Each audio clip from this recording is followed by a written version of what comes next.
অল্প সময়ে 1 KG chicken কীভাবে তৈরি করবে সেটা তোমাদের সাথে শেয়ার করবো। 1 কেজি চিকেন ধুয়ে 3টে পেঁয়াজ কুচি, তারপর দিয়েছি 3 টেবিল চামচ টক দই, 2 চামচ দিয়েছি কাঁচা লঙ্কা বাটা, 1.5 চামচ দিয়েছি আদা বাটা, 2 চামচ দিয়েছি রসুন বাটা, 1 চামচ হলুদ গুঁড়ো, 1 চামচ কাশ্মীরি লঙ্কার গুঁড়ো, 3 টেবিল চামচ দিয়েছি সর্ষের তেল। ভালো করে মেখে একদম ভালো করে মেখে 30 মিনিটের জন্য রেস্টে রেখে দিয়েছি। এবার 3 চামচ সর্ষের তেল দিয়ে আলুগুলোকে নুন হলুদ দিয়ে ভেজে তুলে নিচ্ছি।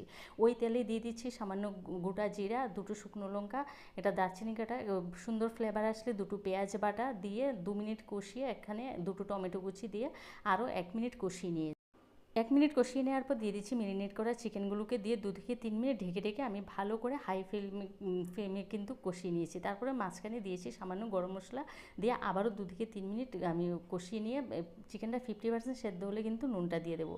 দিয়ে আরও 1 মিনিটের মতো কষিয়ে ঢেকে ঢেকে তারপরে দিয়েছি 3-4টে কাঁচা লঙ্কা চেরা দিয়ে এবার দেখো চিকেনটা খুব সুন্দর একটা কালার হচ্ছে। তো আরেকটু নুন লাগবে, আমি নুন আর সামান্য একটু চিনি দিয়ে ভেজে রাখা আলুগুলো দিয়ে দিচ্ছি আর দিয়েছি 2 কাপ গরম জল দিয়ে ভালো করে মিশিয়ে এবার আমি দিয়েছি সামান্য জয়ফল গুঁড়ো, তারপরে দিয়েছি দারচিনি গুঁড়ো আর কিছুই দেইনি। এবার দিয়ে ভালো করে মিশিয়ে প্রেসারের ঢাকনাটা দিয়ে একটা মাত্র সিটি আনাবো। এই চিকেনটা খেতে খাসির মাংসের মতো।